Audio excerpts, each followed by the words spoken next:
Yeah, in the last class, we started the Vedic age, the entry of Aryans into Indian subcontinent, the Vedic literature, Rig Veda, the four Vedas, Vedangas, and we discussed about the Upavedas. We also discussed about the political organization or political structure of the early Vedic age. We discussed about the Dasaraja battle, how the Aryans had fights or had battles amongst themselves and with the natives. If you have any doubts, you can discuss for first 2 minutes. Then we will be continuing with the economic aspects, the social and religious aspects about the early Vedic period.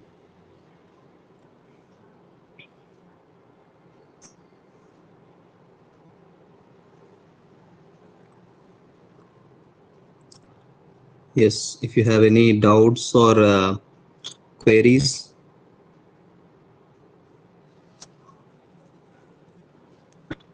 regarding the last class particularగా Rigveda and Vedic literature గురించి డీటెయిల్గా discuss చేసుకున్నాం కదా.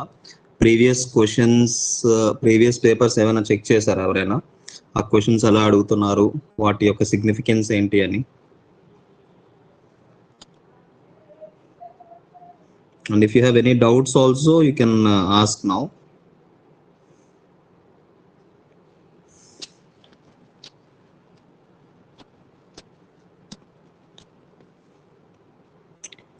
Yeah, Manoj, Sheikh, Sandhya, and Leela, if you have any doubts, you can ask. Is my screen visible to you?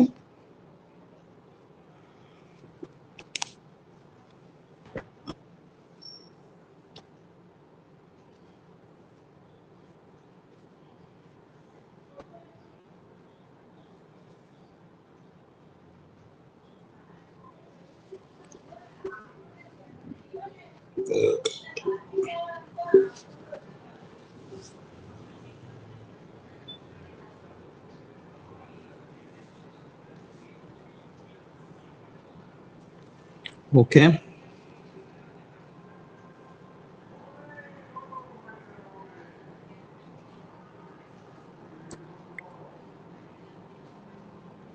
Yeah, so no doubts, and we will be discussing the next part of the Vedic age, early Vedic age. Especially in the last class, we stopped at the political organization, tribal democracy. It is not purely democracy, but tribal way of organizing things. And we discussed about the important institutions like the office of Rajan, Sabha and Samiti, the Purohita, and the royal officials. We also discussed about Bali, Bagha, and their significance, the battle of the 10 kings, the Dasharaja Yuddha. And now let us focus on the economic angle of the Rigvedic people. What the Rigvedic people lived, what they used to make a living. As I have stated in the very first class or very first line in the introduction to the Vedic age, the Aryans are essentially nomadic pastoralists. Nomadic pastoralists. So their life is largely surrounded with respect to cattle and livestock. That's why the cow became central to their religion, polity, economy, and even society. All these aspects were closely linked to the cow because it is their chief source of their livelihood. అందుకే మనం ఇప్పుడు ఈ Aryan or Vedic culture and Vedic religion, or if you can take Hindu religion in broad terms, cow is very central. ఆ idea ఎక్కడి నుంచి వచ్చింది అంటే it has its roots in the Rigvedic period because of its economic significance. Economical గా cow అనేది వాళ్ళకి అత్యంత ప్రధానమైనది కాబట్టి మిగతా ఆస్పెక్ట్స్ సొసైటీ కానీ రిలీజియన్ కానీ అన్నీ కూడా దీనికి అసోసియేటెడ్ గానే డెవలప్ అయ్యాయి. See even the role of cow is so much that the battle for cows is called Gavisti. Battles for cows. Already మనం లాస్ట్ క్లాస్ లో చెప్పుకున్నాం కదా, రాజన్ యొక్క మేజర్ రోల్ ఏంటి అని అంటే, one is to protect the cows and his people and also to extend మిగతా groups మీద మిగతా ట్రైబ్స్ మీద అటాక్ చేసి వాళ్ళ క్యాటిల్ ని అక్వైర్ చేసుకోవడం. సో ఆ బ్యాటిల్స్ ని గవిస్తి అనేవాళ్ళు. గవిస్తి మీకు మహాభారతాలో ఒక రెఫరెన్స్ ఉంటుంది. మహాభారతాలో ఇన్ ద పీరియడ్ ఆఫ్ అజ్ఞాతవాస, ఇప్పుడు when the Pandavas exiled in మత్స్యదేశంలో పాండవులు అజ్ఞాతవాసంలో ఉన్నప్పుడు కౌరవులు ఈ ఆవుల్ని దొంగలించడానికి వస్తారనమాట. ఉత్తర గోగ్రహణం అని అంటారు. అంటే the cattle is very central to their economy. అప్పుడు ల్యాండ్ అనేది మేజర్ గా ఉన్నా కూడా స్టిల్ క్యాటిల్ ఈజ్ ప్రిడామినెంట్. ఈ రిఫరెన్సెస్ అన్ని కూడా మన ఎర్లీ రిగ్వేదిక్ పీరియడ్ లో ఉన్న రిఫరెన్సెస్ నే ఈ మహాభారత టెక్స్ట్ లో కూడా మనకి కనిపిస్తాయి. నెక్స్ట్ అలాగే hour the Gotra system is also related to the cow. అక్కడ ఆ గోత్రా సిస్టమ్ అనేది ఎలా వచ్చింది అని అంటే, సింపుల్ గా ఏ పీపుల్ అయితే ఒక కౌషెడ్ దగ్గర కామన్ గా నివసిస్తారో, అక్కడ కౌషెడ్ దగ్గర ఉంటారో వాళ్ళు కామన్ గోత్రాకి చెందిన వాళ్ళు అనే విధంగా స్టార్ట్ అయింది అనమాట ఈ గోత్రా సిస్టమ్ అనేది. Initially gotra means refers to people who lived in a similar cowshed. ఏ కౌషెడ్ లో అయితే వాళ్ళు నివసిస్తున్నారో వాళ్ళని ఒక గోత్రానికి చెందిన వాళ్ళు అన్నారు. అది లేటర్ వేదిక్ పీరియడ్ లో ఏవైనా the people with the same gotra has same ancestors. The people with the same gotra same ancestors.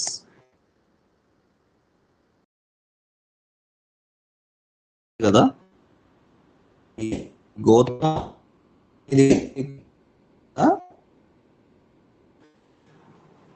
ఈ కౌస్ నుంచే వచ్చింది అనమాట. Important go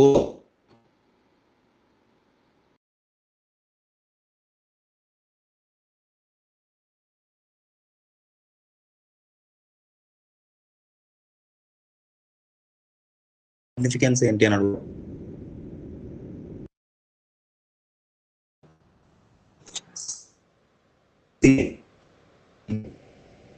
గోధూలి refers to the period for చిక్క బయలుకి తీసుకెళ్తారు కదా, ఆ టైం గోధూలి సమయం.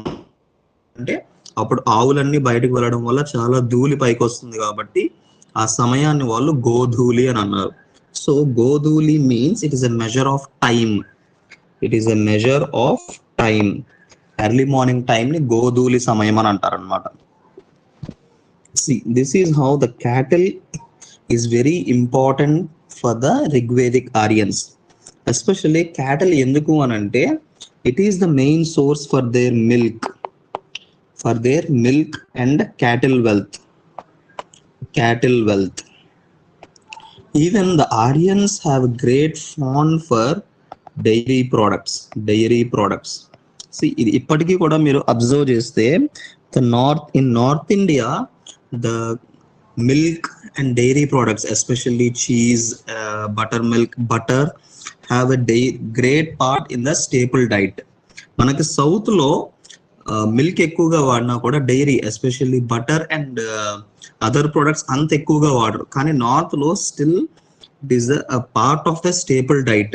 ఎస్పెషల్లీ బటర్, మిల్క్ అవన్నీ కూడా చాలా విరివిగా వాడతారు అనమాట. అది ఎందుకు అని అంటే ఆ రిగ్వేదిక్ ఏజ్ నుండి కూడా కంటిన్యూ అవుతుంది. Even though in south we have predominantly milk use చేసిన బటర్ కన్సంప్షన్ అనేది ఎక్కువగా, బటర్ అండ్ గీ కన్సంప్షన్ ఎక్కువగా నార్త్ ఇండియా నుంచి ఉంటుంది అనమాట. ఎందుకు అని అంటే for thousands of years it is because of the influence or the development from the Rigvedic Aryans. అందుకే క్యాటిల్ అనేది వాళ్ళకి చాలా it is highly central to their economy అన్నమాట. ఆ ఎకానమీలో ఎప్పుడైతే సెంట్రల్ అయిందో it reflected in they religion. అందుకే గోమాత, కామధేను అనే ఈ కాన్సెప్ట్స్ ఎందుకు వచ్చాయని అంటే, Kamadhenu the wish fulfilling cow, Kamadhenu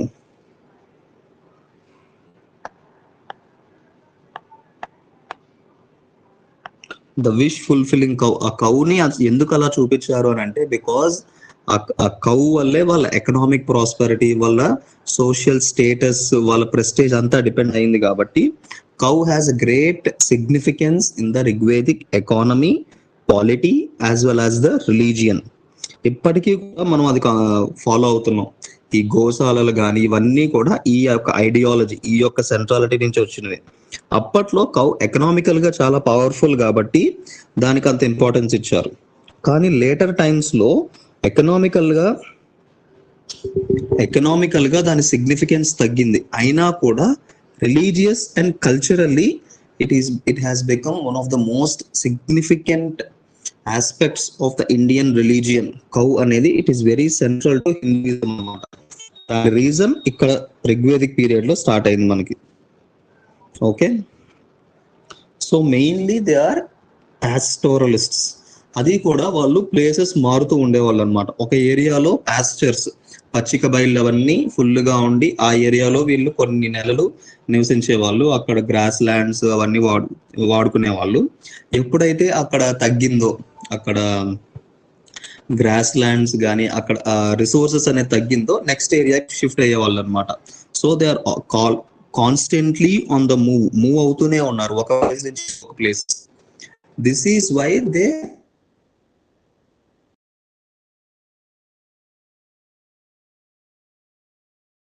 Afghanistan to Sapta Sindhu region. Sapta Sindhu region towards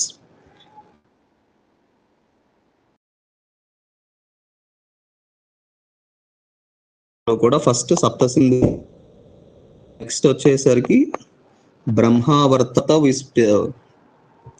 last class లో చెప్పుకున్నాం కదా, బ్రహ్మావర్త అంటే Sutlej to Yamuna basin. So ఇది వాళ్ళకి ఎక్కువగా ఇంపార్టెంట్ అయింది. అంటే they are constantly expanding and moving eastwards. 1500 to 1000 BC లో the Rigvedic Aryans they moved further east and expanding their dominion. వాళ్ళ పాపులేషన్ పెరుగుతుంది, వాళ్ళ క్యాటిల్ వెల్త్ పెరుగుతుంది. సో పెరిగిన వాళ్ళ వెల్త్ కి తగ్గట్టుగా స్టార్ట్ అయ్యారనమాట. ఈ ఈస్ట్ మూవ్ అవుతున్నప్పుడు వాళ్ళు నెమ్మదిగా వాళ్ళు అగ్రికల్చర్ కూడా స్టార్ట్ చేశారు. They also started agriculture. ఇక్కడ మనకు మేజర్ డిఫరెన్స్ ఏంటి అని అంటే, the Vedic Aryans know about agriculture. వాళ్ళకి అగ్రికల్చర్ తెలుసు, but agriculture is not their mainstay. Agriculture వాళ్ళ మేజర్ వృత్తి కాదు, పాస్టోరలిజమే వాళ్ళ మేజర్ వృత్తి. కానీ ఇండస్ వ్యాలీ పీపుల్ చూడండి, Indus valley people they also know both pastoralism, livestock and agriculture. But for them agriculture is the mainstay. వాళ్ళ ప్రధాన వృత్తి వ్యవసాయం. అదే ఇక్కడ వేదిక్ ఆరియన్స్ అగ్రికల్చర్ అనేది చాలా లిమిటెడ్ సెన్స్ లో ప్రాక్టీస్ చేసేవాళ్ళు అనమాట. అది కూడా essentials, especially yava, barley and vrihi, rice, వీటిల్నే కల్టివేట్ చేసేవాళ్ళు అనమాట. అండ్ దట్ కూడా very limited sense. They cultivated yava. Yava means barley and vrihi. Vrihi means rice. వీటిని కల్టివేట్ చేసేవాళ్ళు అనమాట. అండ్ అది కూడా చాలా లిమిటెడ్ గా, వాళ్ళు ఏ రీజియన్ లో అయితే ఒక కొన్ని మంత్స్ ఉండేవాళ్ళు అక్కడ చిన్న చిన్న ఫీల్డ్స్ లో కల్టివేట్ చేసుకునే వాళ్ళు. మళ్ళీ నెక్స్ట్ మూవ్ అయిన తర్వాత ఇంకొక ప్లేస్ లో కంటిన్యూ చేసేవాళ్ళు. Similar to like shifting cultivation. ఇప్పటికీ ట్రైబల్స్ షిఫ్టింగ్ కల్టివేషన్ ప్రాక్టీస్ చేస్తారు కదా, అదే విధంగా వీళ్ళు ఆ టైంలో షిఫ్టింగ్ కల్టివేషన్ ని ప్రాక్టీస్ చేసేవాళ్ళు. ఒక పర్టికులర్ ఏరియాకి వెళ్ళడం, వాళ్ళ పశు సంపదకి ఆ గ్రాస్ ల్యాండ్స్, ఆ రిసోర్స్ సరిపోయినప్పుడు అక్కడ టెంపరీ సెటిల్మెంట్స్ నిర్మించుకోవడం, ఆ టైంలో రుడిమెంటరీ అగ్రికల్చర్ ప్రాక్టీస్ చేసేవాళ్ళు. అండ్ నెక్స్ట్ ఆ తర్వాత ఇంకొక ఏరియాకి మూవ్ అయ్యేవాళ్ళు అనమాట. అండ్ ఈవెన్ రిగ్వేదాలో there is mention of a ploughshare, wooden ploughshare. అంటే పూర్తిగా నాగలి కాదు, అలా ఆ నాగలి లాంటి ఒక వస్తువు. ఎందుకు అంటే వ్యవసాయానికి ఉపయోగపడే వస్తువుని సీత అని మెన్షన్ చేశారు. Sita Sita is a wooden ploughshare. Sita means wooden plough. Sita అనేది యాక్చువల్గా సీత, ఇప్పుడు రామాయణంలో సీత అనే పేరుకి మీనింగ్ కూడా ప్లౌ షేర్ అనే, అంటే సీతాదేవి స్టోరీ తెలుసు కదా, జనక మహారాజు నాగలితో పొలాన్ని దున్నుతుంటే ఆ ఒక బాక్స్ లో దొరికింది అని, అందుకు సీత అని పేరు పెట్టారనమాట. So essentially according to the Rigveda, Sita means A wooden plough. Wooden plough ని సీత అని అంటారు. ఈ టర్మ్స్ ఇంపార్టెంట్. ఇప్పుడు మనకి ప్రిలిమ్స్ లో సీత అనే టర్మ్ ఇచ్చి what is the meaning of the term అని అంటే రామాయణ సీత అది okay, but the Rigvedic meaning ఏంటి అని అంటే సీత మీన్స్ ఏ వుడెన్ ప్లౌషేర్. అలాగే నెక్స్ట్ మీకు మౌర్యన్ పీరియడ్ లో తర్వాత డిస్కస్ చేసుకుంటాం, అందులో కూడా ఈ సీత అనే టర్మ్ వస్తుంది. సీతాధ్యక్ష, సీతా ల్యాండ్స్ అని. సీత అంటే it means wooden plough and connected with agriculture, వ్యవసాయానికి సంబంధించిన పదం అది. Okay, next, apart from the cattle pastoralism and the early agriculture, the horse played a very important role in the Rigvedic economy and society. ఎందుకు అనంటే horse is enabled long distance travel and swiftness in warfare. యుద్ధానికి ఎక్కువ travels కి కూడా horse నే వాడేవాళ్ళు అనమాట. And మనం ఆల్రెడీ చెప్పుకున్నాం, these Rigvedic Aryans came from the steppe region.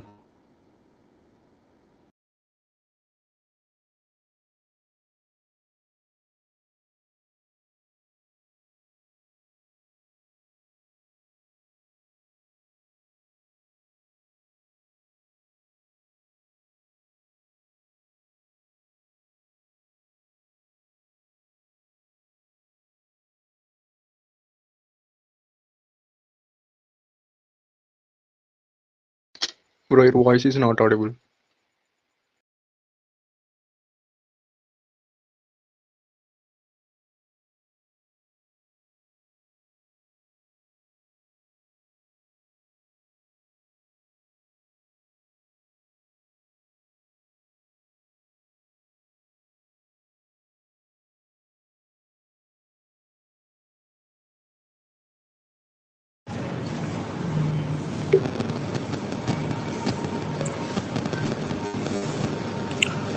Yeah. Okay. If you have any doubts, you can raise. Yes. Yes, somebody is asking something. ఇంతవరకు మీ వాయిస్ ఆడిబుల్ గా లేదు. Sorry. ఇంతవరకు మీ వాయిస్ ఆడిబుల్ గా లేదు. వాయిస్ అంటే ఇక్కడ రికార్డింగ్ బాగానే చూపిస్తుంది. అంటే ఇప్పటి వరకు వాయిస్ రాలేదా? మీరు హార్స్ గురించి స్టార్ట్ చేసినప్పటి నుంచి రాలేదు. హార్స్ గురించా? Okay okay, yeah. See, horse అనేది రిగ్వేదిక్ ఆరియన్స్ కి ఆర్ రిగ్వేదిక్ పీపుల్ కి చాలా సెంట్రల్ అన్నమాట. హార్స్ యొక్క మెయిన్ సిగ్నిఫికెన్స్ ఏంటి అని అంటే వార్ఫేర్ లో హార్స్ అనేది చాలా ఇంపార్టెంట్ రోల్ ప్లే చేసేది అనమాట. ఎస్పెషల్లీ వార్ఫేర్ లో చాలా ఇంపార్టెంట్ రోల్ ప్లే చేసేది. అండ్ అనదర్ థింగ్ ఈజ్ ఈ హార్స్ వల్లే వాళ్ళు చాలా లాంగ్ డిస్టెన్స్ అనేది ఈజీగా కవర్ చేసేవాళ్ళు. Because they are always on the move. వాళ్ళు ఎప్పుడు ఒక ప్లేస్ నుండి ఇంకొక ప్లేస్ కి మారుతుండడం వల్ల ఈ హార్స్ అనేది వాళ్ళకి చాలా ఫెసిలిటేట్ చేసింది అనమాట ఈ మూమెంట్ లో. అండ్ మనం అర్థం చేసుకుంటే వీళ్ళ origin a Central Asia and steppe region లో వీళ్ళు అక్కడి నుంచి వచ్చారు కాబట్టి అక్కడ the best breed of horses అనేవి దొరికేవన్నమాట. న్యాచురల్ గా అది వాళ్ళ హ్యాబిటేట్ ఏది హార్సెస్ కి. సో వాళ్ళకి మనకి ఇప్పుడు నియోలిథిక్ ఏజ్ చెప్పుకున్నప్పుడు చూసుకున్నాం కదా, earliest domestication goat and cattle తో అయ్యింది. అలాగే వీళ్ళకి ఈ రీజియన్ లో horse is one of their earliest companions. వాళ్ళకు ఒక బెస్ట్ ఫ్రెండ్ లా తయారైంది అనమాట హార్స్. అందుకని వీళ్ళకి హార్స్ అనేది చాలా సెంట్రల్ ఎకనామిక్ అండ్ వార్ఫేర్ పరంగా. మనం ఆల్రెడీ చెప్పుకున్నాం, the Aryans are always war ready. వాళ్ళకి యుద్ధం అనేది ఒక ఇంపార్టెంట్ ఆస్పెక్ట్ అనమాట వాళ్ళ లైఫ్ లో. సో ఈ హార్స్ అనేది always it supported them in the wars. And next ఇంకొక ఇంపార్టెంట్ విషయం ఏంటి అని అంటే even in the religion horse is very significant. ఎందుకు అని అంటే అశ్వమేధ సాక్రిఫైస్, ఈ అశ్వమేధ యాగం అనేది ఒక కింగ్ యొక్క పవర్ ని, ఒక రాజు యొక్క పవర్ ని డెమాన్స్ట్రేట్ చేయడానికి అశ్వమేధ సాక్రిఫైస్ వాడేవాళ్ళు అనమాట. ఈ అశ్వమేధ సాక్రిఫైస్ స్టోరీ ఏంటి, ఒక యాగాశ్వాన్ని సంవత్సరం వరకు ఆ రాజ్యం అంతా తిరగనిస్తారు. ఆ గుర్రం వెనకాల ఒక సైన్యం వెళ్తుంది. ఆ సైన్యం ఎవరినైతే ఓడిస్తుందో అంతవరకు ఆ రాజ్యం అంతా ఆ కింగ్ కంట్రోల్లోకి వస్తుంది. సో ఇక్కడ మెయిన్ ఎసెన్స్ ఏంటి అని అంటే horse signifies power and strength. అందుకని హార్స్ అనేది కూడా వాళ్ళకి చాలా సెంట్రల్ అన్నమాట. కౌ ఎలాగైతే వాళ్ళ ఎకనామిక్ కి, వాళ్ళ లైవ్లీహుడ్ కి ఇంపార్టెంటో, హార్స్ అనేది వాళ్ళ పవర్ కి, వార్ఫేర్ అండ్ ఎక్స్పాన్షన్ కి సిగ్నిఫికెన్స్ అన్నమాట. అందుకే ఈ రెండు వాళ్ళ ఎకనామీ అండ్ రిలీజియన్, వాళ్ళ లైవ్స్ లో చాలా ఇంపార్టెంట్ ఆస్పెక్ట్స్ గా ఉన్నాయి. Okay, this is about their main economy, the pastoralism. They have main cattle, livestock rearing and agriculture. What are the arts and crafts they developed? Do you have any idea about the arts and crafts developed by the Vedic Aryans? మనం early Vedic age లో different crafts ని, ఏ type of crafts మనం అర్థం చేసుకోవచ్చు, are ఏమున్నాయని మనం understand చేసుకోవచ్చు. If you can understand, Indus Valley civilisation చదువుతున్నప్పుడు మనం చాలా క్రాఫ్ట్స్ చూసాం, లైక్ బీడ్ మేకింగ్ కానీ, బ్రాంజ్ స్మెల్టింగ్ కానీ, లేదా బ్రిక్ బిల్డింగ్ కానీ. అలాగే ఈ టైంలో ఉన్న క్రాఫ్ట్స్ ఏమై ఉంటాయి? If you think of any type of crafts and arts apart from the livestock rearing and agriculture.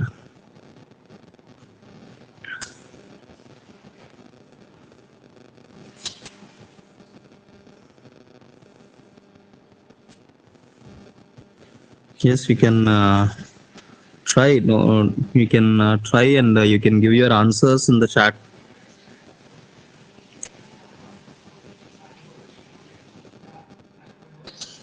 Weapons. Yes, weapons. Yes, weapons is very important. ఎందుకంటే వాళ్ళు ఎప్పుడు వార్ రెడీగా ఉండేవాళ్ళు కాబట్టి వెపన్స్ అనేది చాలా ఇంపార్టెంట్ వాళ్ళకి.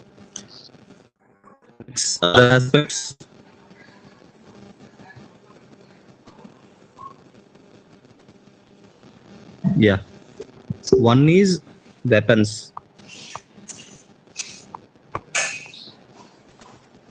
వెపన్స్ అనేది చాలా ఇంపార్టెంట్, ఎందుకంటే వాళ్ళు ఆల్వేస్ వార్ రెడీగా ఉండడం అండ్ డిఫరెంట్ హార్సెస్ ని యూజ్ చేయడం వల్ల diverse types of weapons, swords కానీ, బౌస్, ఆరోస్, స్పియర్స్, ఇవన్నీ కూడా యూజ్ చేసేవాళ్ళు.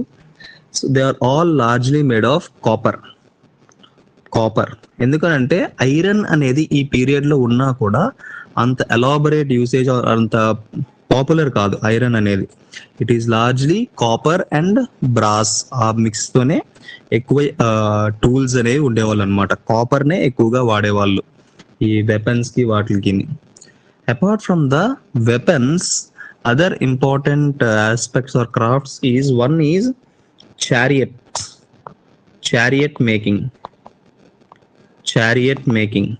మనం ఆల్రెడీ చెప్పుకున్నాం కదా, హార్సెస్ అనేది వాళ్ళ లైఫ్ లో చాలా సెంట్రల్ అని. ఈ చారియట్ ని తయారు చేసేవాడు కూడా ఇంపార్టెంట్ రోల్ ప్లేస్ చేసేవాడు. He is called rathakara. He use to make the chariots.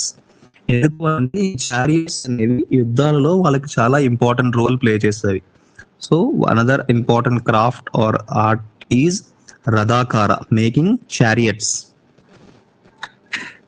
And next, another important art or craft is pottery. The pottery during the early Vedic period is called painted greyware.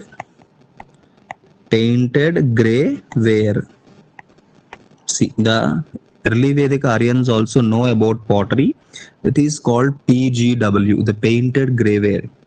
See, ఇది black and red ware Indus Valley civilisation కన్నా ఇది చాలా different గా ఉంటుంది అనమాట. Indus valley people use చేసిన black and red ware pottery కన్నా ఇది చాలా భిన్నంగా ఉండేది. ఇది కొంచెం ప్లెయిన్ గా, దీని టెక్స్చర్ కానీ దీని స్టైల్ కానీ చాలా డిఫరెంట్ ఉండేది అనమాట. ఎందుకు అని అంటే దీన్ని తయారు చేసే టెక్నిక్, ద మెటీరియల్ అనేది డిఫరెంట్ ఉంటుంది అనమాట. ఇది పర్టికులర్ గా painted greyware culture early Vedic people ని రిఫ్లెక్ట్ చేస్తుంది. So this is another one important economic activity or the craft in this period. అలాగే we have other important crafts like copper smelting. ఎందుకంటే different weapons తయారు చేసేవాళ్ళు, different uses ఉండేవి కాబట్టి. Blacksmith అనేది copper smelting అనేది use లో ఉండేది. వాళ్ళకి వెపన్స్ తయారు చేసేవాళ్ళు, పర్టికులర్ గా వెపన్స్ బిల్డ్ చేయడానికి ఒక పర్టికులర్ పీపుల్ ఉండేవాళ్ళు. And also there is another individual called vaddaki means a carpenter. Is a carpenter. వడ్డకి అనేవాడు కార్పెంటర్ అన్నమాట. సిమిలర్ టు రథాకార ఎలాగైతే చారియట్స్ అవి తయారు చేసేవాడో, ఈ వడ్డకి అనేవాడు రకరకాల టింబర్, వుడ్ తో చేసిన గూడ్స్ కానీ వుడ్ కార్పెంటర్ వర్క్ చేసేవాడు అనమాట. ఎందుకంటే వీళ్ళకి ఎక్కువగా ఆల్వేస్ ఆన్ ద మూవ్ లో ఉండేవాళ్ళు. చారియట్స్ ఉండేవి, హార్సెస్ ఉండేవి, కౌస్ ఉండేవి. సో వాళ్ళకి చాలా టూల్స్ అనేవి యూజ్ అయ్యేవి అనమాట. వుడెన్ టూల్స్, వుడెన్ ప్లౌషేర్, వుడ్ తో చేసిన ప్లౌజ్ అవి వాడేవాళ్ళు అని చెప్పాం కదా. సో ఇలాంటివన్నీ తయారు చేసేవాళ్ళు అనమాట ఈ వడ్డకీస్ అనేవాళ్ళు. ఇది ఎర్లీ వేదిక్ పీపుల్ యొక్క economy, their economic aspects. Okay, dice gambling games కూడా ఆడేవాళ్ళు. Yeah, it is about their సొసైటీలో వస్తుంది వాళ్ళ పాస్ట్ టైమ్స్ అనేది. అది dice and gambling, they use to participate in drinking all సోరా ప్లాంట్. అవి వాళ్ళ entertainment angle.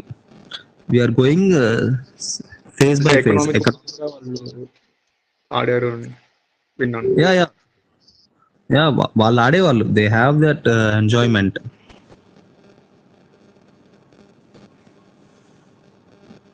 Okay, economic foundation. Next వచ్చేసి సోషల్ స్ట్రక్చర్ అనేది చాలా ఇంపార్టెంట్ అన్నమాట. ఈ సోషల్ స్ట్రక్చర్ వేదిక్ ఏజ్ యొక్క ఎసెన్స్ ని క్లియర్ గా రిప్రజెంట్ చేస్తుంది. See, we all know that the Rigveda mentions the Purusha Sukta. This is in the 10th mandala.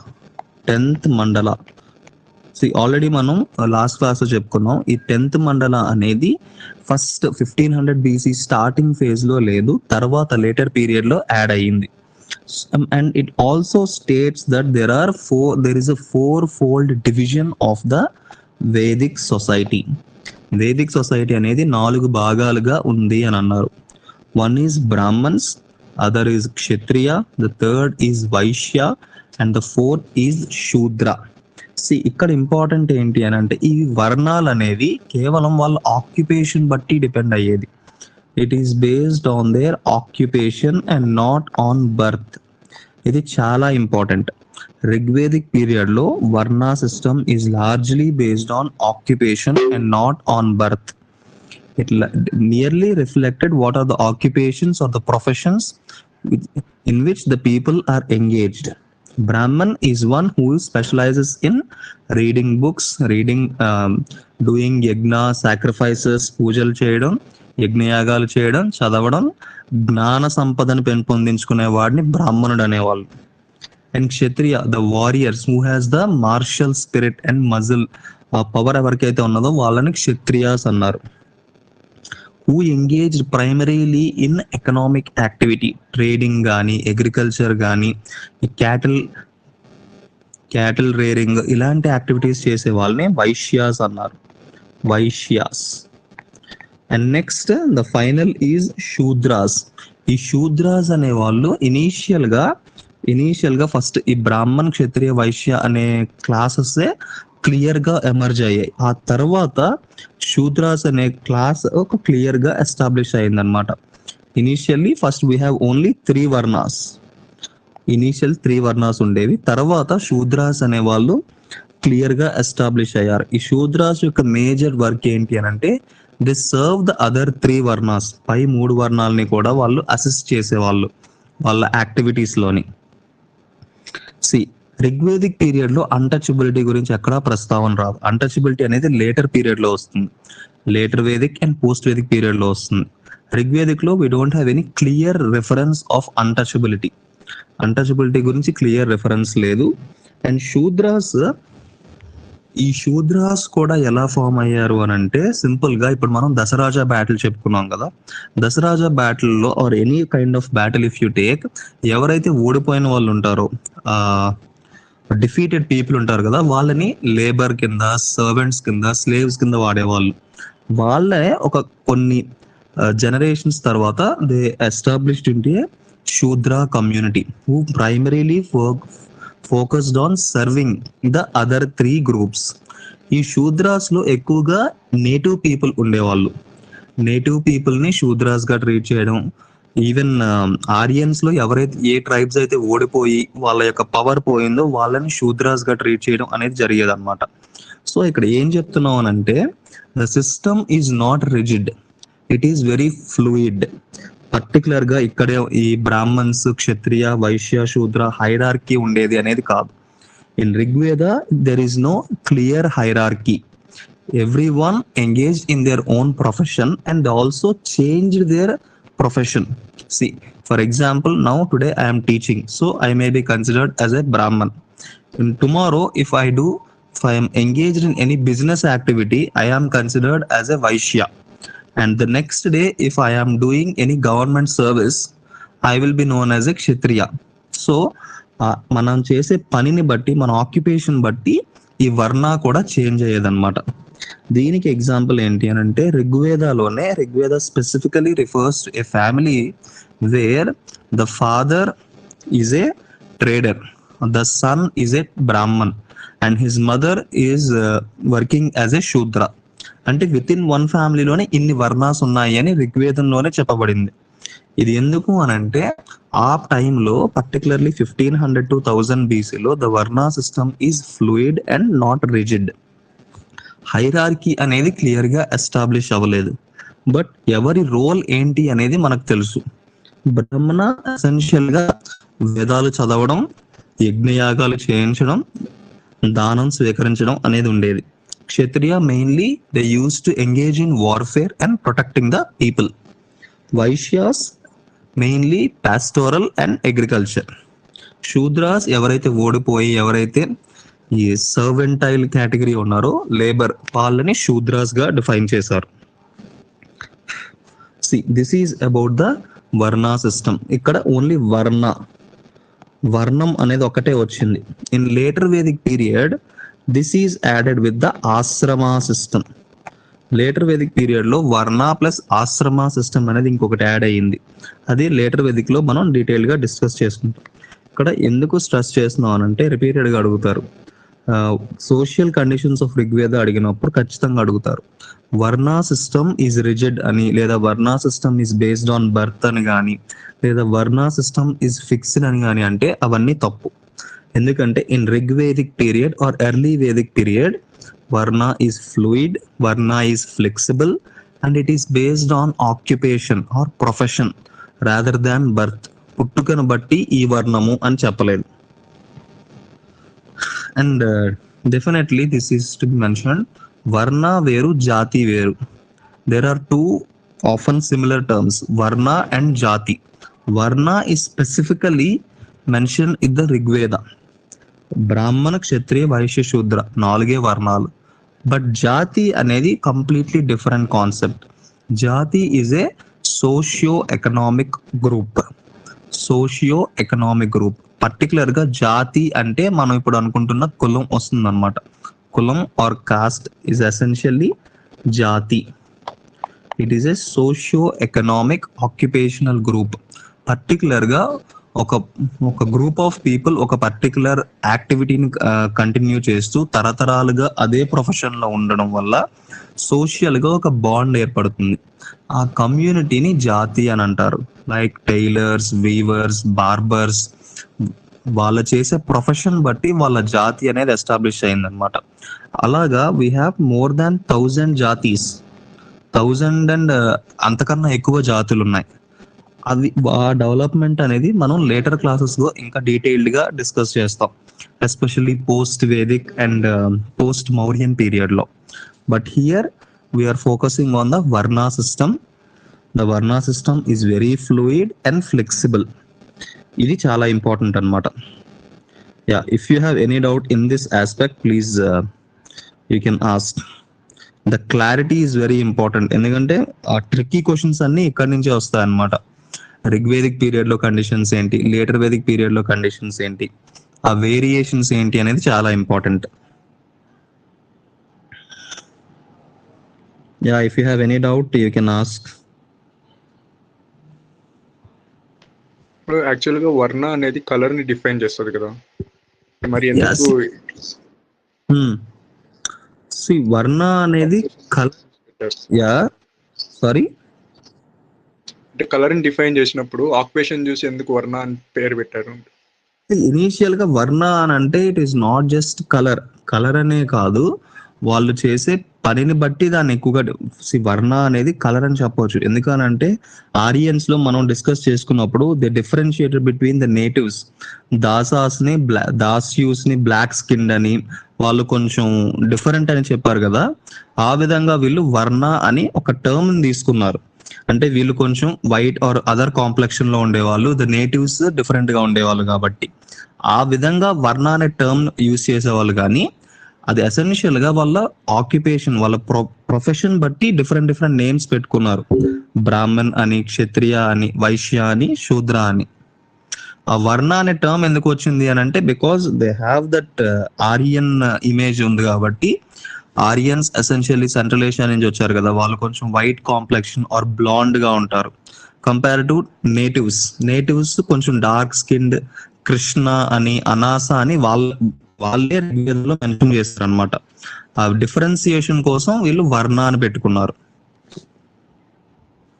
Yeah, okay, is it clear or? Yeah, clear.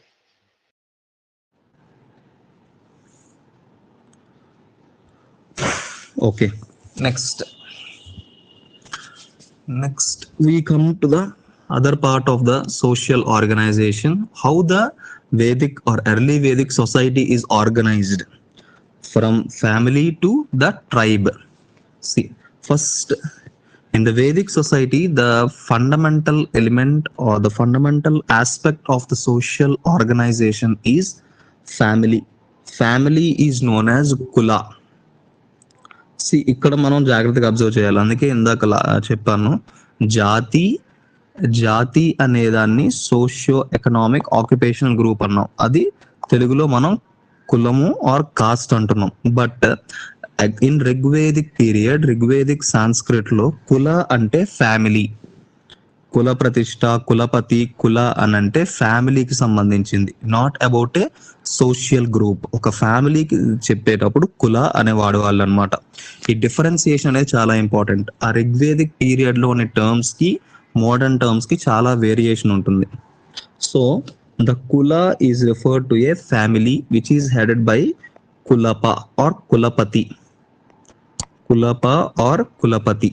So the family is the fundamental unit of early Vedic society. It is clearly a patriarchal system with the male dominance. Male head ఎవరైతే ఉన్నారో అతని యొక్క కంట్రోల్లోనే entire family ఉండేది. Patriarchy అనేది firmly established.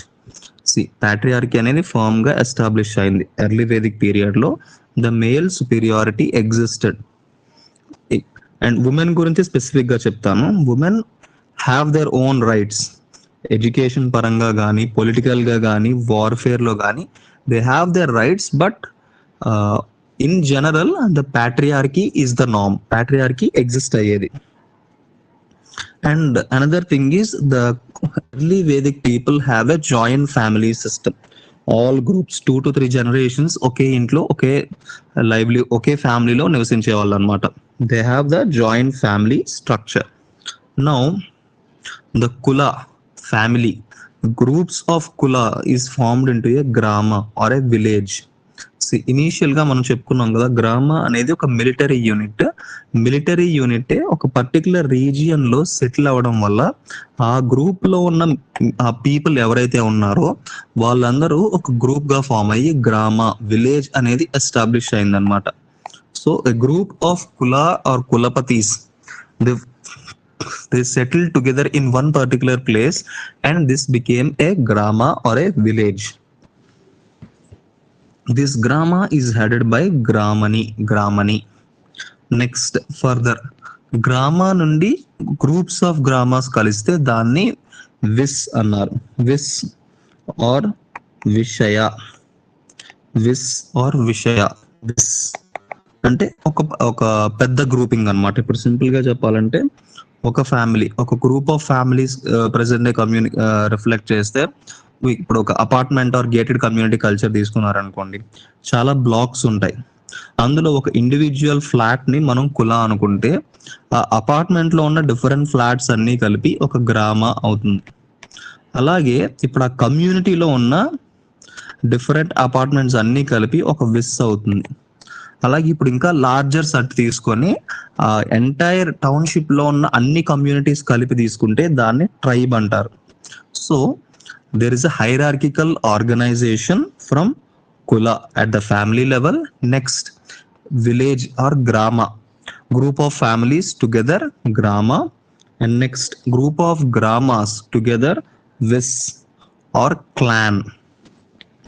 See, this vis is headed by vishpati అంటే ఇందులో చాలా గ్రూప్స్ ఆఫ్ ఫ్యామిలీస్ కామన్ గా కలెక్టివ్ గా ఉండేవాళ్ళు అన్నమాట. Next, finally, each tribe, the tribe comprised several families combining into a single tribe. ఒక మొత్తం ట్రైబ్ ని జన అనేవాళ్ళు. ఈ జన అనే టర్మ్ మన జనగణమనలో కూడా రిఫరెన్స్ ఉంటుంది. రవీంద్రనాథ్ ఠాగూర్ రాసిన జనగణమనలో కూడా ఈ జన అంటే ఎసెన్షియల్లీ ఋగ్వేదిక్ టర్మ్ నే రిఫర్ చేస్తున్నారు. జన, గ్రూప్ ఆఫ్ పీపుల్, పీపుల్, జనపద. ఈ టర్మ్ అనేది చాలా ఇంపార్టెంట్ అనమాట, ఎందుకంటే ఋగ్వేదిక్ పీరియడ్ నుంచి కూడా మనం దీని రిఫరెన్స్ ని కంటిన్యూ చేస్తున్నాం, even in our national anthem also. And this jana is the largest unit in the early Vedic period. ఒక ట్రైబ్ మొత్తాన్ని జన అనేవాళ్ళు. అండ్ ఈ జనాన్ని హెడ్ చేసేది రాజన్. మనం ఆల్రెడీ చూసుకున్నాం కదా రాజన్. ఆ రాజన్ ఈ ట్రైబ్ మొత్తాన్ని హెడ్ చేసేవాళ్ళు. ఇతనినే దే ఆల్సో కాల్డ్ యాజ్ గోప Janasya. See, the Rajan is also called as Gopa Janasya. ఇక్కడ ఇంపార్టెంట్ ఏంటి అని అంటే ఈ jana are the tribe it mostly focused on the people rather than the territory. వాళ్ళు ఆల్వేస్ ఆన్ ద మూవ్ ఉండేవాళ్ళు కాబట్టి the Gopa Janasya had the control over the people and the tribe rather than the territory అనే aspect అనేది later period లో వచ్చింది. Especially later Vedic period లో they focused on territory. Initially, they focused on the people and the tribe. This is about the social organization during the early Vedic period. Early Vedic period lo walla social organization anedi undedannamata.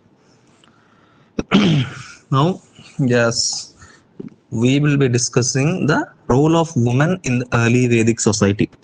Early Vedic సొసైటీలో women ఎలా ఉండేవాళ్ళు, వాళ్ళ యొక్క rights ఏంటి, వాళ్ళ aspects ఏంటి అనేది discuss చేద్దాం. See first I said it is patriarchal society. The male dominance is clear with the male head, the kulapa heading the family.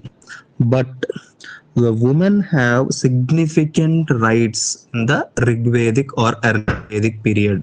Early Vedic period లో ఉమెన్ కి సిగ్నిఫికెంట్ రైట్స్ ఉండేవన్నమాట. In every sense, education లో కానీ, వాళ్ళ marriage లో కానీ, లేదా వాళ్ళ ప్రొఫెషన్ లో కానీ they have their own rights. ఇది మనకి ఋగ్వేదలోనే డైరెక్ట్ రిఫరెన్సెస్ ఉన్నాయి. ఎక్కడెక్కడ ఉమెన్ కాంట్రిబ్యూషన్ ఉంది, వాళ్ళ ఫ్రీడమ్స్ ఎలా ఉండేవి, అవన్నీ కూడా మనం ఇక్కడ చూడవచ్చు. Especially with respect to education and participation. Political institutions లో పార్టిసిపేషన్ కానీ they directly participated in the popular assemblies. Sabha and సమితిలో వాళ్ళు డైరెక్ట్ గా పార్టిసిపేట్ చేసేవాళ్ళు. And they even debated with the scholars. మనకి పర్టికులర్ గా ఋగ్వేదలోనే we have women scholars like Gargi, Lopamudra and Maitreyi. వీళ్ళు ఉమెన్ స్కాలర్స్ అన్నమాట.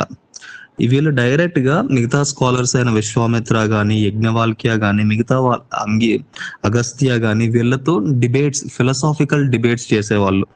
So they have their own education. వాళ్ళు వేదాస్ గాని మిగతా నాలెడ్జ్ అనేది కూడా వాళ్ళకి యాక్సెస్ ఉండేదన్నమాట. It is not that they have restriction, have access to education.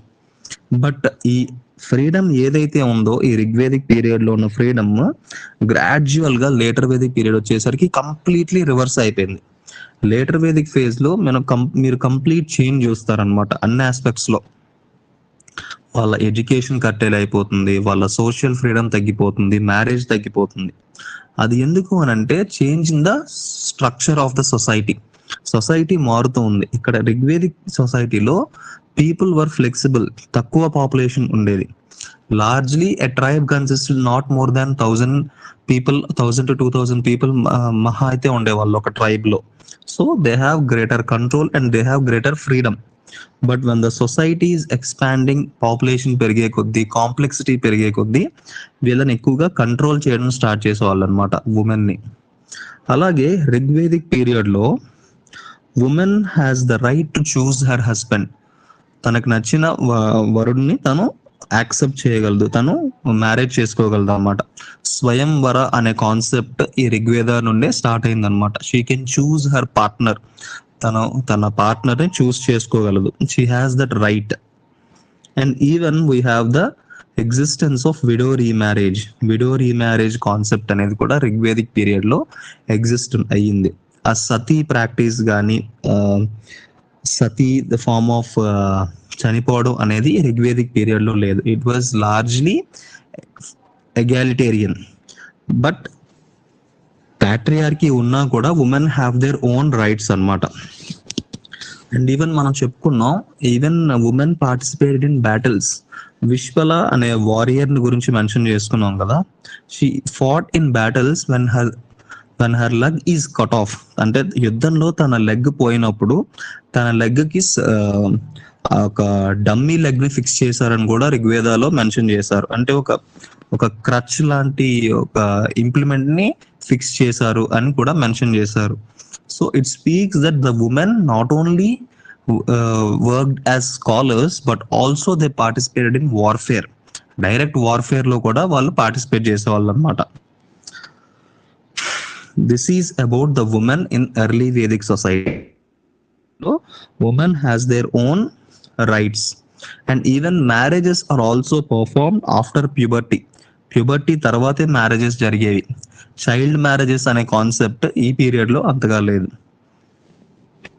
Early Vedic age is largely favourable to the women. Okay, is it clear? And if you have any doubts or clarifications, we can, especially about the role of women. ఈ type Rigvedic నుండి later Vedic వచ్చేసరికి చాలా variations వచ్చేస్తుంది అనమాట. Especially women status కానీ అవన్నీ కూడా మారిపోతాయి. But coming to Rigvedic period, the women have a very favourable social position. Okay. Next, other aspect about the Rigvedic society is marriage. Marriage law initial ga 8 types of marriages untai. 8 types of marriages. See, initial ga first 4 types of marriages are considered good and noble marriages. and the other 4 types of marriages are called evil or somewhat degraded types of marriages అన్నమాట. Initial గా ఋగ్వేదలో ఈ first 4 types of marriages ని mention చేశారు. Later Vedic age కి మనకి 8 types of marriages అనేవి చాలా detailed గా ఎస్టాబ్లిష్ చేయబడ్డాయి అన్నమాట. ఇందులో the first type of marriage is called Brahma type of marriage. Brahma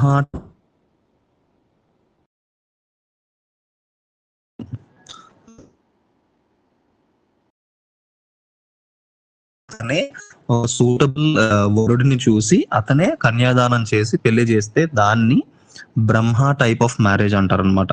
this is the most accepted and highest number 1.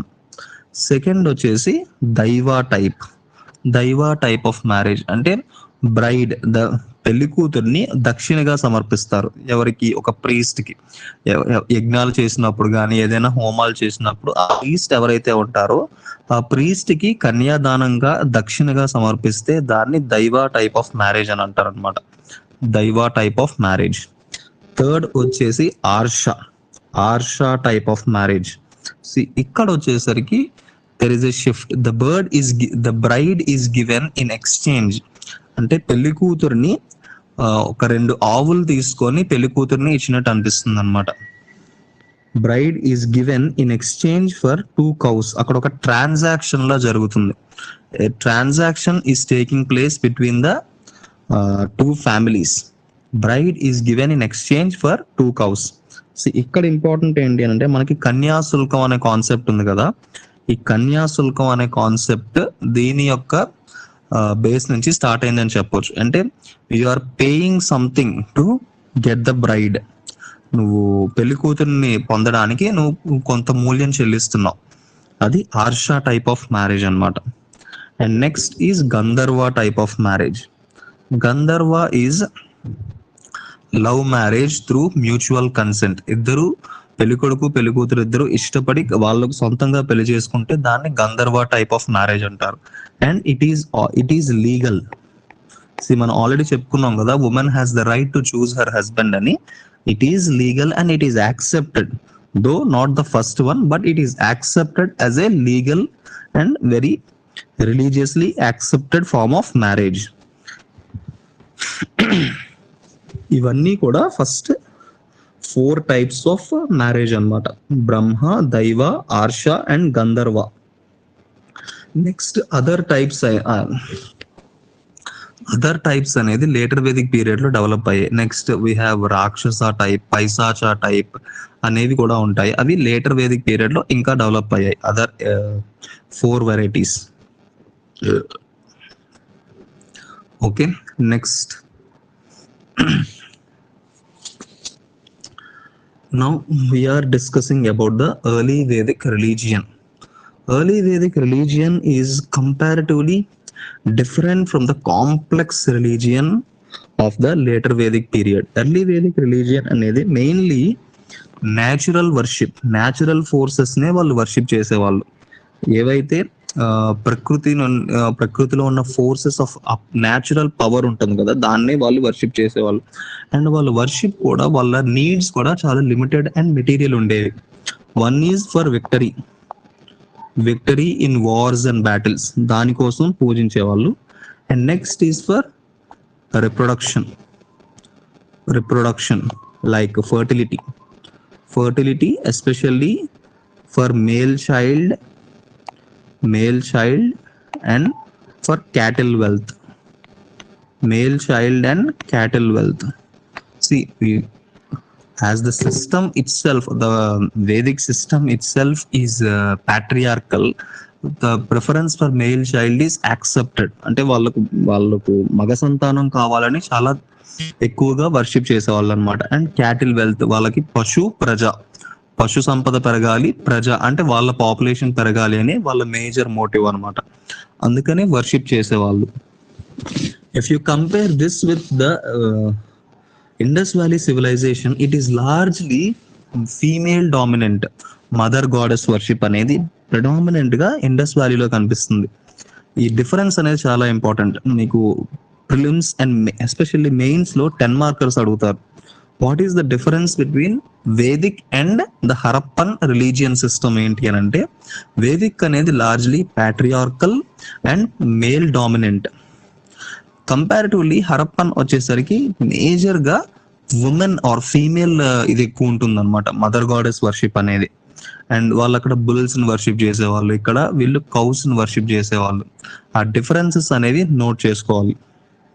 అలాగే ఇక్కడ particularly they have several deities or gods worshipped by the Vedic Aryans. ఈ ఋగ్వేదాలోనే Vedic hymns sacrifices గురించి చెప్తారనమాట, యజ్ఞాలు యాగాల గురించి. వాటిల్లో the most referred ఎక్కువగా మెన్షన్ చేసిన గాడ్ ఎవరు అని అంటే Indra is also mention as Purandara. See Indra అంటే is the god of thunder. ఈ ఇంద్రుడి వల్ల ఎందుకు ఇంపార్టెంట్ అని అంటే he signifies the warrior element. Already ఈ ఆరియన్స్ అనే వాళ్ళకి వార్ హీరోస్ అనేది అంటే చాలా ఎక్కువ ఎఫెక్షన్ కాబట్టి Indra is deified as a war hero, ఒక గ్రేట్ వార్ హీరో. అతని యొక్క వజ్రాయుధంతో చాలా వినాశనం సృష్టించేవాడని ఒక గ్రేట్ హీరోగా వాళ్ళు ప్రొజెక్ట్ చేసుకునే వాళ్ళు అనమాట. అండ్ ఋగ్వేదాలో ఎక్కువ సూక్తులు కూడా ఇంద్రుడికి అసోసియేట్ అయి ఉంటాయి. ఈవెన్ ఇప్పుడు శివ గాని మనం ఇప్పుడు ట్రినిటీ అంటే త్రిమూర్తులు అంటారు కదా, ఈ త్రిమూర్తులు అనేది లేటర్ గా వచ్చిన కాన్సెప్ట్ అనమాట. లేటర్ వేదిక్ ఏజ్ లో త్రిమూర్తుల కాన్సెప్ట్ వచ్చింది, కానీ ఇనీషియల్ గా ఋగ్వేదిక్ పీరియడ్ లో ఇంద్రుడినే ఎక్కువగా పూజించేవాళ్ళు. ఈ కాన్ఫ్లిక్ట్ అనేది కూడా మీకు Bhagavatam or Krishna's Govardhana hill episode లో కూడా క్లియర్ గా కనిపిస్తుంది. గోవర్ధనగిరి ఎపిసోడ్ మీకు ఐడియా ఉంటే, ఇంద్రుడికి కోపం వస్తుంది అనమాట, ప్రజలు ఇంద్రుడిని పూజించకుండా గోవర్ధనగిరిని పూజిస్తున్నారు అని తను ఎక్కువగా వర్షాలు వరదలు సృష్టిస్తాడు. ఇక్కడ కాన్ఫ్లిక్ట్ ఏంటి అని అంటే మనం ఆ ట్రాన్సిషన్ చూడొచ్చు. ఇనీషియల్ గా ఇంద్రుడిని ఎక్కువగా పూజించే వాళ్ళు, వర్షాలు ఎక్కువగా పడాలి, సంపద బాగుండాలి అని, యుద్ధాల్లో గెలవాలి అని. కానీ లేటర్ వేదిక్ పీరియడ్ వచ్చేసరికి ఇంద్రుడి నుంచి ఆ షిఫ్ట్ అనేది గోవర్ధనగిరికి మిగతా గాడ్స్ కి షిఫ్ట్ అయిపోయింది. అందుకు ఈ కాన్ఫ్లిక్ట్ అనేది మనకు అవసరం. ఇనీషియల్ గా Indra is the most revered god in the early Vedic period. Next, after Indra, the next important god who is mentioned repeatedly in the early Vedic period is Agni, fire god. Agni has a great significance in the early Vedic religion and society. Domestic fire, Karap. అగ్నిహోత్రుడు అని చాలా ఎక్కువగా refer చేసేవాళ్ళు అన్నమాట. అంటే he is considered as purifier. అగ్ని ఏదైనా purify చేస్తుంది. Fire అనేది చాస్టిటీకి, ప్యూరిటీకి సింబల్ గా వీళ్ళు అభివర్ణించేవాళ్ళు ఋగ్వేదిక్ రిలీజియన్ లో. ఒక పవిత్రతని ఆపాదించేవాళ్ళు అనమాట అగ్నికి. అది మనకి అదర్ రిఫరెన్సెస్ లో కూడా రామాయణలోని అగ్ని పరీక్ష గాని ఈ కాన్సెప్ట్స్ అన్ని కూడా ఈ ఋగ్వేదాలోని ఈ బ్యాక్గ్రౌండ్ లో డెవలప్ అయ్యాయి అన్నమాట. Next, apart from Indra and Agni, the other one is ఈ వరుణ దేవుడు అనేవాడు especially rivers or natural water sources కి సింబల్ అన్నమాట. అవి రివర్స్ కానీ లేదంటే రెయిన్ ఫాల్ కానీ ఇలా రివర్ అండ్ వాటర్ ఎలిమెంట్ కి సంబంధించింది వరుణుడు అన్నమాట. అండ్ ఈ వరుణుడు కాస్మిక్ ఆర్డర్, రీతా అనే కాస్మిక్ ఆర్డర్ ని మెయింటైన్ చేసేవాడని వాళ్ళు నమ్మేవాళ్ళు Vedic Aryans. They believed that the Varuna enforced the moral law. ధర్మాన్ని సమంగా పాలించేవాడు వరుణుడు అని వాళ్ళు నమ్మేవాళ్ళు. And next, another important aspect is Surya, the sun god. ఈ మిగతా మూడు కన్నా ఎక్కువగా మోర్ విజిబుల్ గా కనబడేదంటే సన్ గాడ్ అన్నమాట. ఈ సన్ గాడ్ ని కూడా different times of sun is worshipped as different deity. Early morning సూర్యుడికి ఒక పేరు పెట్టేవాళ్ళు, మధ్యాహ్నం ఒక పేరు పెట్టేవాళ్ళు, ఈవినింగ్ లో ఒక పేరు పెట్టేవాళ్ళు. ఎందుకంటే సూర్యుడు constantly it is crucial for their life, sustenance కి చాలా ఇంపార్టెంట్ కాబట్టి సూర్యుడిని ఎక్కువగా ఆరాధించేవాళ్ళు అనమాట. సూర్య నమస్కార, సంధ్యావందనం అనేది కూడా చాలా డీటెయిల్డ్ గా ఈ ఋగ్వేదంలో మెన్షన్ చేయబడింది. సూర్యుడిని ప్రత్యక్ష దేవుడిగా ఎక్కువగా పూజించేవాళ్ళు. And especially the Gayatri mantra అంటే one of the positions of sun. ఇక్కడ సన్ యొక్క పొజిషన్, డిఫరెంట్ సన్స్ యొక్క పొజిషన్స్ కి డిఫరెంట్ నేమ్స్ పెట్టారు. అదే చెప్పుకున్నాం కదా, ఎర్లీ మార్నింగ్ సూర్యుడిని ఉషస్ అన్నారు, ఉషా కిరణాలు ఉషస్ అని అంటారు. అదే అస్తమిస్తున్న సూర్యుడిని సవిత అని అన్నారు అనమాట. అంటే సింపుల్ గా సన్ యొక్క పొజిషన్స్, డేలో different positions of the sun కి డిఫరెంట్ డిఫరెంట్ నేమ్స్ పెట్టుకున్నారు వాళ్ళు. అదే ఎక్కువగా ఒక కాన్స్టెంట్ వర్షిప్ గా మారిందనమాట.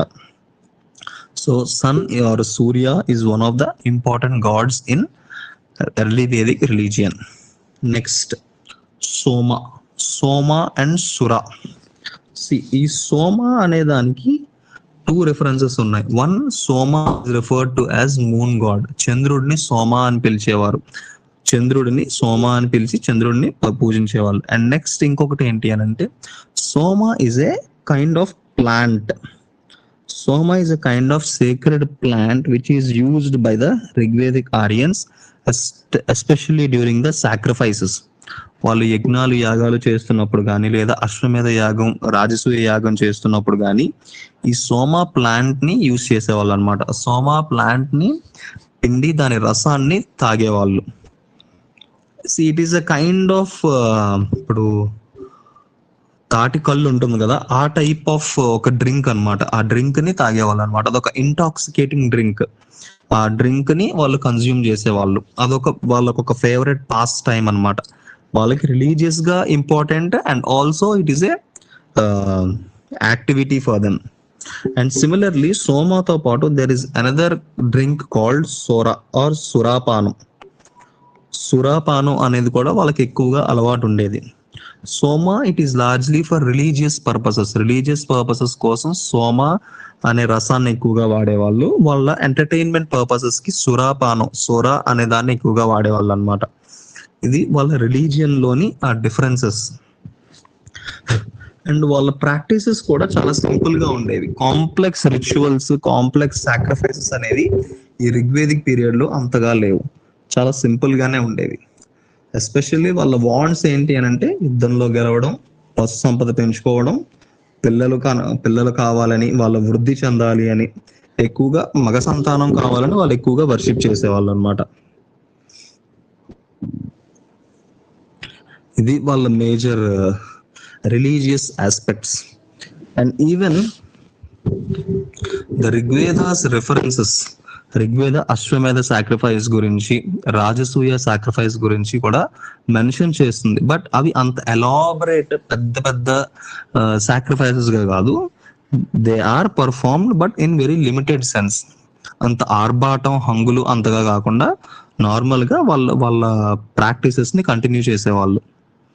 యజ్ఞయాగాలు అనేవి చాలా చాలా ఇంపార్టెంట్ రోల్ ప్లే చేసేవి అనమాట వాళ్ళ లైఫ్ లో. వాళ్ళ మేజర్ గెయిన్స్ అనేది మెటీరియల్ ప్రాస్పెరిటీ గురించి ఉండేది. ఆఫ్టర్ లైఫ్ గురించి కానీ, మోక్షం గురించి కానీ ఫిలాసఫీ అనేది అంత డీటెయిల్డ్ గా డెవలప్ అవ్వలేదు, ఎస్పెషల్లీ ఈ ఋగ్వేదిక్ పీరియడ్ లో. Next, as we have already stated, sacrificial rituals, యజ్ఞయాగాలు అనేది ఈ ఋగ్వేదిక్ రిలీజియన్ లో one of the central feature. Ashvamedha sacrifice, Rajasuya sacrifice. And ఇందులో సాక్రిఫైస్ అంటేనే it involved killing of animals. It involved killing or slaughter of animals. And Rigvedic people engaged in slaughter of cows and cattle which are no longer useful.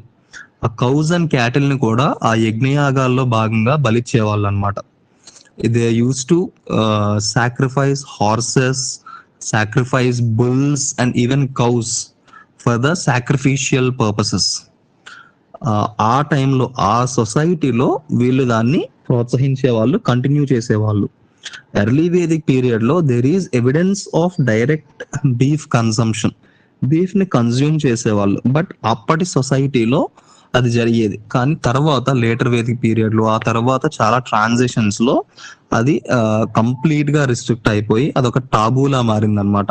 But initially in the early Vedic period, the practice of cow slaughter and horse sacrifice, అశ్వమేధ, ఆ term అంటేనే అశ్వమేధ, అశ్వాన్ని బలిచ్చేవారు అనమాట.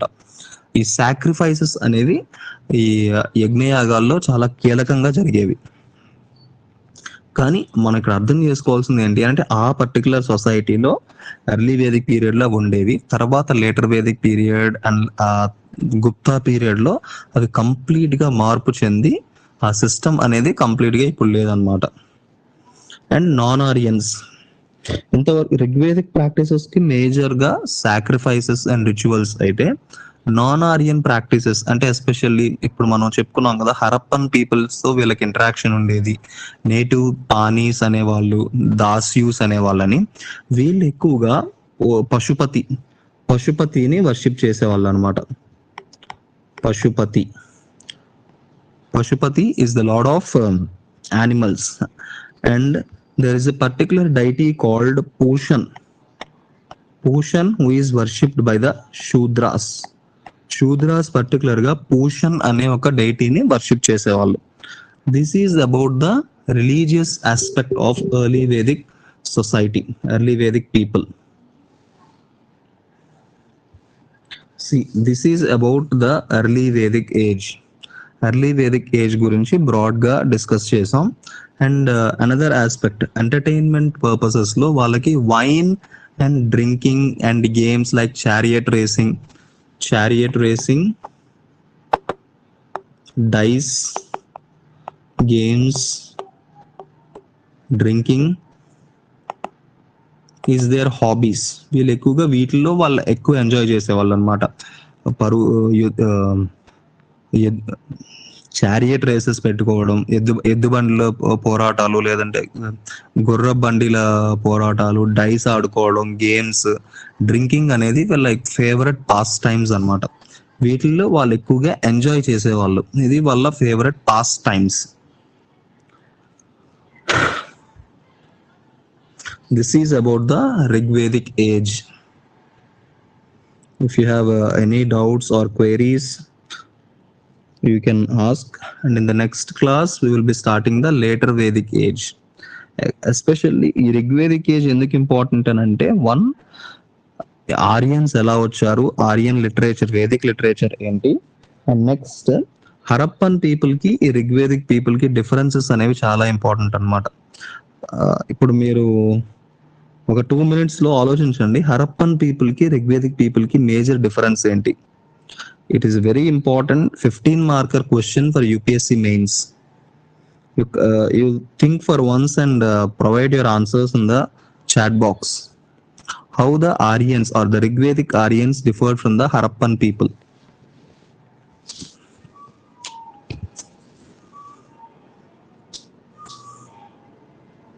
They are calm గా ఉంటారు bro వాళ్ళు Harappans. Okay. వీళ్ళు ఎప్పుడు వారు కోసం ట్రై చేస్తూ ఉంటారు. Okay, other aspects. See, there are several key differences between the Harappans and the Aryans.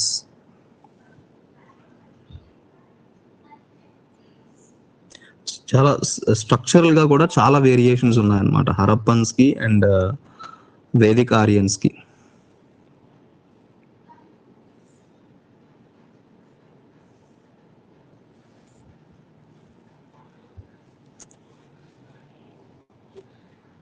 Yes, any guesses? And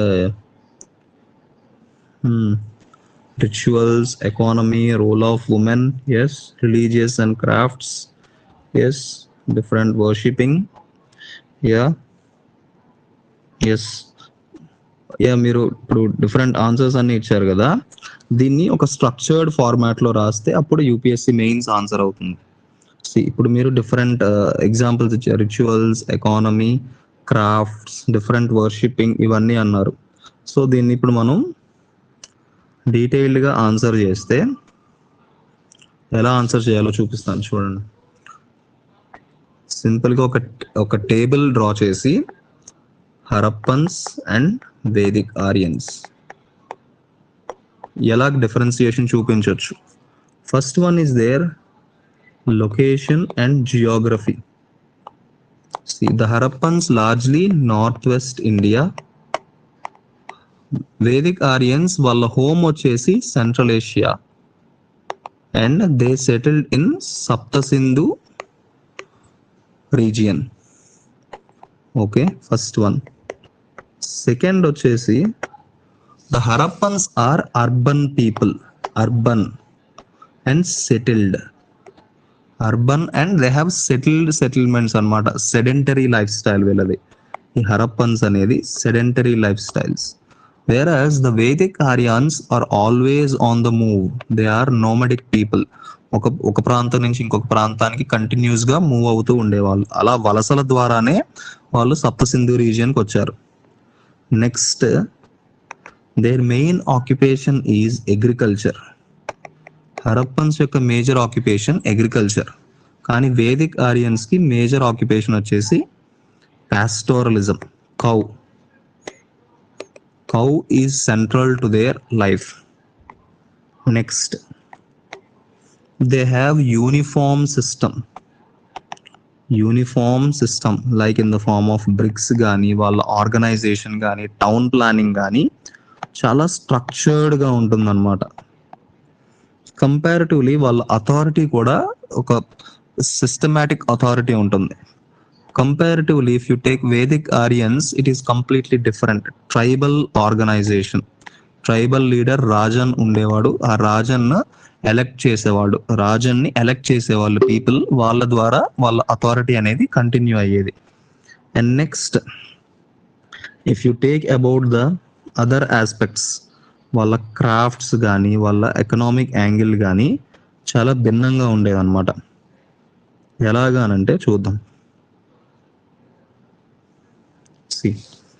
next, other differences ఏంటి అని అంటే హరప్పన్స్ కి వేదిక్ పీపుల్ కి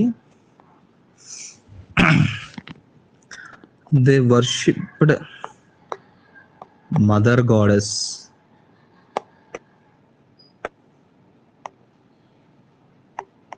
Here the Vedic people worshipped Indra, Varuna and Agni. Next, వాళ్ళ life స్టైలే చాలా different ఉండేది అనమాట. They are peace and prospered, అంటే మెటీరియల్ గా ఎక్కువగా ప్రాస్పరిటీని చూసేవాళ్ళు. ఈ వేదిక్ పీపుల్ ఎక్కువగా వార్ఫేర్ ని ఎక్కువగా ఎంకరేజ్ చేసేవాళ్ళు. నెక్స్ట్ వచ్చేసి వాళ్ళ లైఫ్ స్టైల్లో కూడా చాలా భిన్న వ్యక్తిత్వాలు ఉంటాయన్నమాట. ఇక్కడ మనకి ప్యాట్రియార్కీ అనేది ఫర్మ్ గా ఎస్టాబ్లిష్ అయిందని మనం చెప్పలేం హరప్పన్ సొసైటీలో. But in Vedic age patriarchy is dominant. Patriarchy అనేది చాలా డామినెంట్ గా ఎస్టాబ్లిష్ అయిందని మనం చెప్పొచ్చు. And next, Harappan script. We don't know about the Harappan script is unknown. But here the Vedic age is predominantly known from the Vedic literature, especially Sanskrit. So ఎక్కువగా మనకి Vedic ఆరియన్స్ గురించి Sanskrit Rigveda నుంచి ఎక్కువగా తెలుస్తుంది. వాళ్ళ టెక్స్ట్ అయిన రిగ్వేద నుంచి ఎక్కువగా మనకి ఇన్ఫర్మేషన్ తెలుస్తుంది. కానీ హరప్పన్స్ గురించి మనకి ఎక్కువ ఇన్ఫర్మేషన్ ఆర్కియలాజికల్ ఎవిడెన్సెస్, ఎక్స్కవేషన్స్ ద్వారా బయటపడింది. కానీ ఒరిజినల్ గా వాళ్ళ స్క్రిప్ట్ ఏంటనేది మనకు తెలియదు. ఇవి one of the major differences. And economic యాక్టివిటీలో కానీ క్రాఫ్ట్స్ లో కానీ కూడా చాలా వేరియేషన్స్ ఉన్నాయన్నమాట. ఇంత డీటెయిల్డ్ గా మనం ప్రజెంట్ చేస్తే 15 మార్కర్ ఆన్సర్ అవుతుంది. 15 marker answer explaining every detail. అంటే వీళ్ళకి డ్రైనేజ్ సిస్టమ్ ఉండేది, టౌన్ ప్లానింగ్ ఉండేది. వీళ్ళు nomadic people, move always on the move అన్నమాట.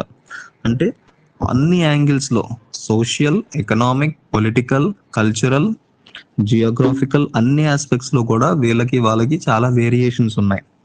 But the people interacted. Harappans knew about Aryans and Aryans knew about Harappans. వాళ్ళిద్దరి మధ్యన interactions జరిగాయి. ఎక్కడ? హరప్ప అండ్ భగవాన్పుర రీజియన్ లో, especially one the Harappan civilisation started declining. Urban phase అంతా తగ్గిపోయి వీళ్ళు ఎప్పుడైతే మళ్ళీ విలేజ్ లైఫ్ కి వెళ్ళారో ఆ టైంలో ఆరియన్స్ రావడం, వాళ్ళతో ఇంటరాక్షన్ అనేది జరిగిందనమాట. ఇలా డీటెయిల్డ్ అనాలిసిస్ చూపించాలి. And that is how we will be writing an UPSC standard answer for 15 marks. And if you mention the sites and the map వేసి హరప్పన్స్ యొక్క ఏరియా ఎక్కడ, ఆరియన్స్ ఎలా వచ్చారు, హరప్పన్ అర్బన్ ఎలిమెంట్స్ ఏంటి, Aryan rural or village nomadic style ఏంటి అనేది mention చేస్తే అప్పుడు your answer stands out to the UPSC standard. Yeah, any further doubts?